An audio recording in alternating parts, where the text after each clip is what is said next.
we've just had some breaking news. This is really interesting, ahead of Sir John Redwood. The government is now offering... This is all about the welfare bill. You'll know about this. They're trying to cut $5 billion off the welfare bill, which is, to me, just a drop in the ocean. It's all... Everybody's up in arms about PIP, right? The government is now offering further concessions on this controversial bill in a further bid to win over Labour rebels. They still reckon 50 to 70 might vote against them, which would be a massive kick in the bits for Keir Starmer. The offer is around the timing of a promised... Listen to this. This is brilliant.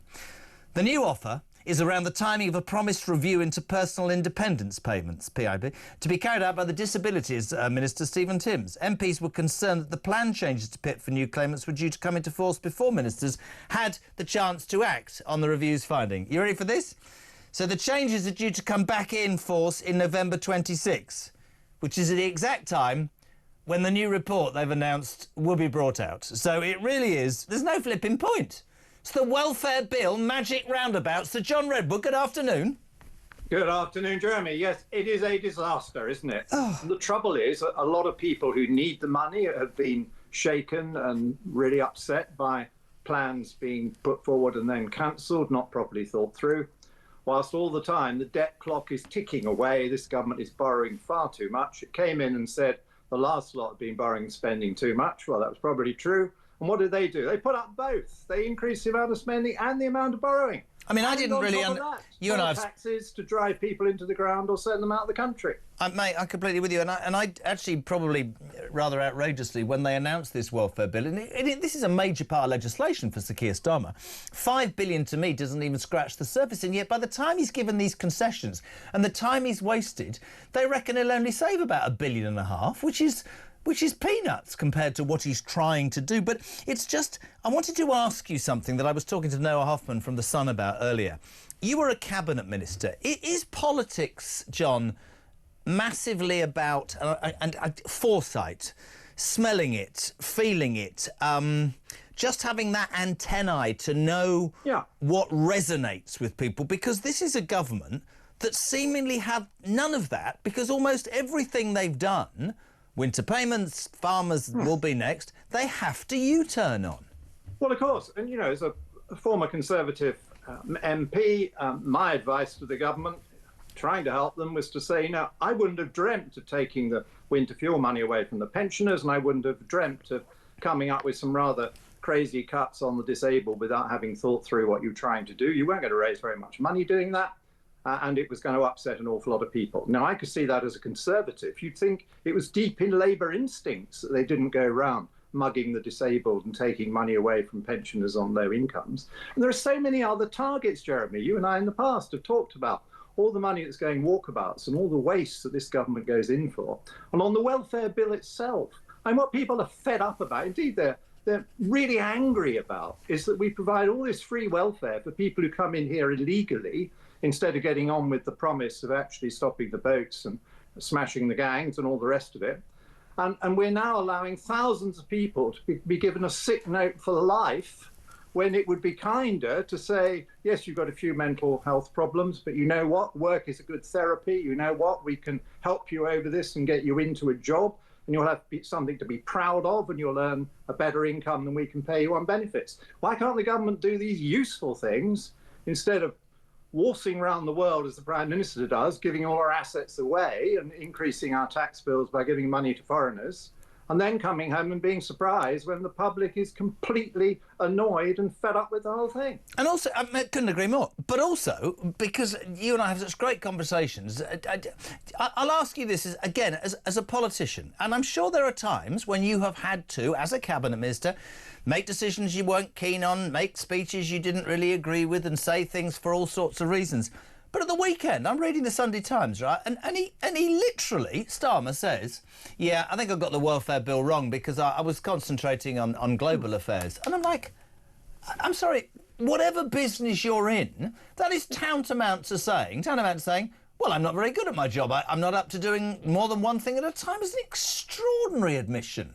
Well, it's either incompetent or it's dishonest, because I mean, a lot of us, your show, lots of people, a lot of Labour MPs were telling the government weeks ago that they got this welfare thing wrong and they needed to rethink it before legislating.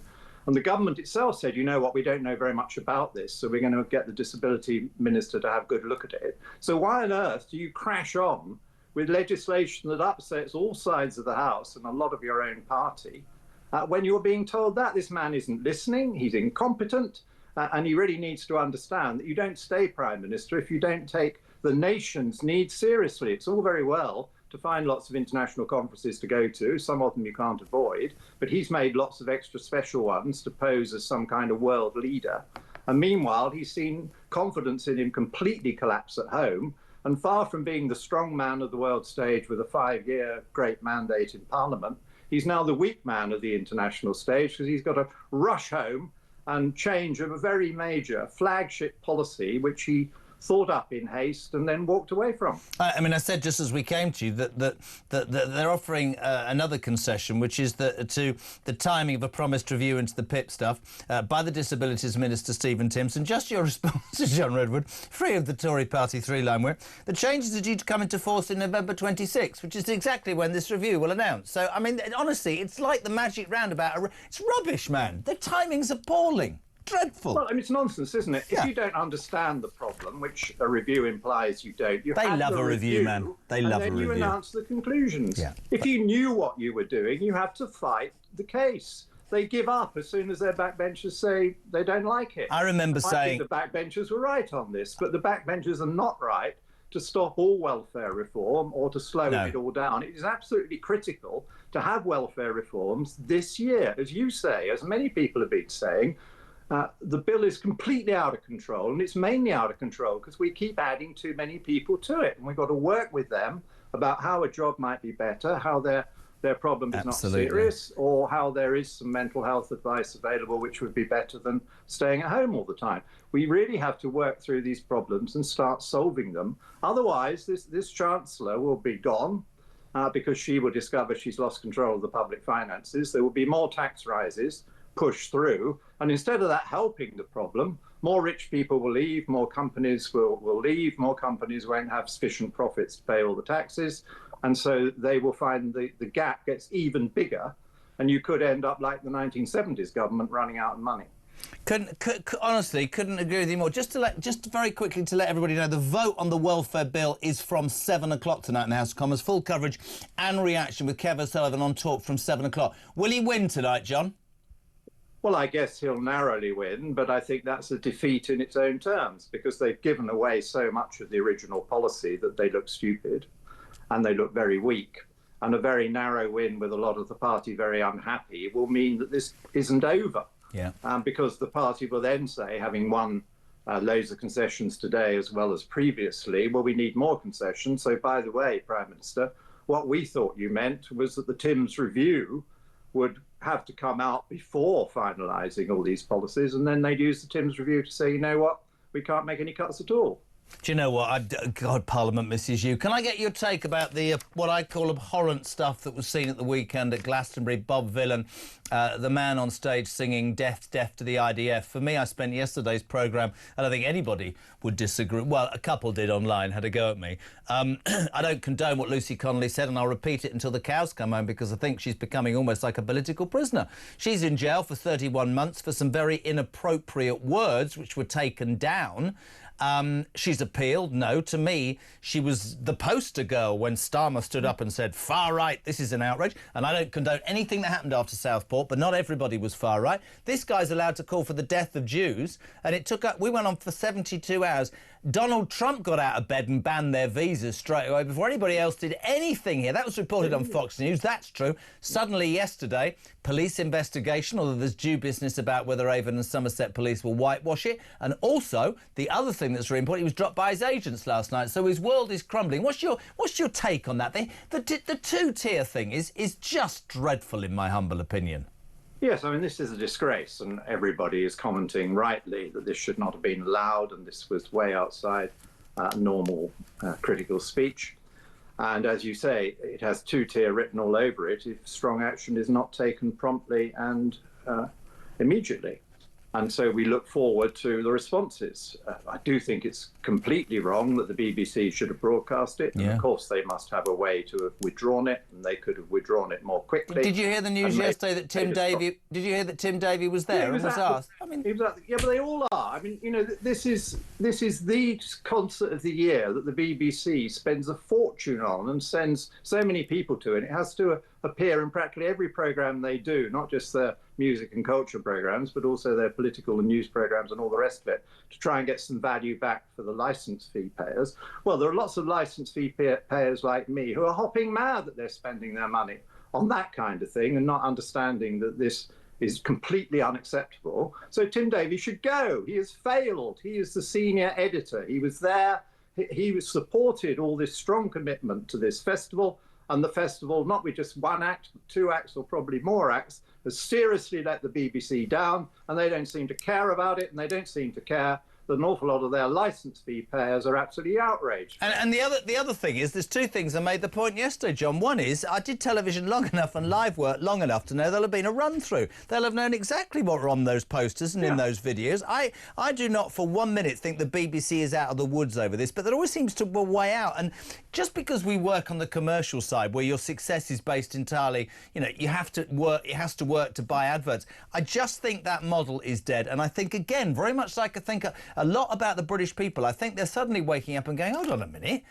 For on the one hand, you might be left-wing, you might not be, but you're supposed to be a state broadcaster, at least give both sides. You don't. And more than that, it's this sort of assumption that we're going to just keep giving the licence fee money whilst this... I mean, you know, how many paedophiles have they missed? How many scandals have they let go? How many disasters has Tim Davie and the people before him allowed to happen? I think it's an outrage. And if Lucy Letby can be, you know, if she can be in prison for 31 months for, yes, inappropriate stuff, how come? And it begs the question. I said it yesterday. And I got a bit of grief last night online, which is perfect. I don't mind that at all. So naturally, it was fair for me to say that I find any racism abhorrent. But why is it that we have a police force with the grooming gangs that freely admitted they didn't want to investigate too readily in Rotherham because it might have caused racial tension, and yet it's OK to say death to the Jews? Why is racism, anti-Semitic? They're all the same thing. It's disgusting. That man should have been arrested yesterday when he did it, shouldn't he? Yeah, I mean, it's all racism. You're absolutely right. And I, like you, find it abhorrent. Never make racial comments. I think it's quite wrong. And I think Britain, on the whole, is a very tolerant and successful society that's welcomed in lots of people, many for good reasons, most to come here legally. That's fine. But this is all out of control now, and I don't think the government understands how serious this is, that they are deliberately dividing the country between those who support the Palestinians and those who don't, and they're creating tensions around a very worrying international crisis, when they ought to be governing in our common interest, and they ought to be leading the country through the issues of the day that hit and badly affect all the people who live here all the time. And that's why they need to turn their attention to getting proper economic growth instead of sandbagging enterprise and throwing the rich out all the time. And that's why they need to make sure there is no 2-tier policing or 2-tier attitudes by senior government ministers. Is he, just to finish, is he a dead man walking? You know politics, you've done it a long, long time. Is he a dead man walking, Keir Starmer, Sir John Redwood? I think he's in a very grave, difficult position with his own party, but I think Labour is more tolerant of badly performing leaders than the Conservative Party turned out to be in recent years. So I don't think they're going to rush in quite the same way, and they don't have quite the same easy procedures to get rid of the leader. But I think he is in a very difficult position. At some point, he's going to have to reshuffle his cabinet. He's got a lot of underperforming or badly performing ministers as well. And that could be the moment of danger for him, because if he puts the wrong people on the backbenches, then you will have a challenger there in the House of Commons every day thinking of ways of upending him. There isn't anybody really like that at the moment. Obviously, Angela Rayner would like the job, but she has to stay within the confines of collective responsibility. Wes Streeting would like the job. Can you imagine Angela Rayner as the Prime Minister? Well, I'm told that Rayner and Streeting are the 2 front runners in this, and they're both in the cabinet, so they have to be careful. But if one emerges on the back benches, a voice across the aisle or across the water, that is far more difficult. And that's what he's got to think through as he decides how he can reinvigorate his government. And a really big issue for him is that the Chancellor has clearly lost it with her party and with the country and with the economy, and has made a complete mess. And so she's got growth down, inflation up, borrowing up, tax up, everything going the wrong way.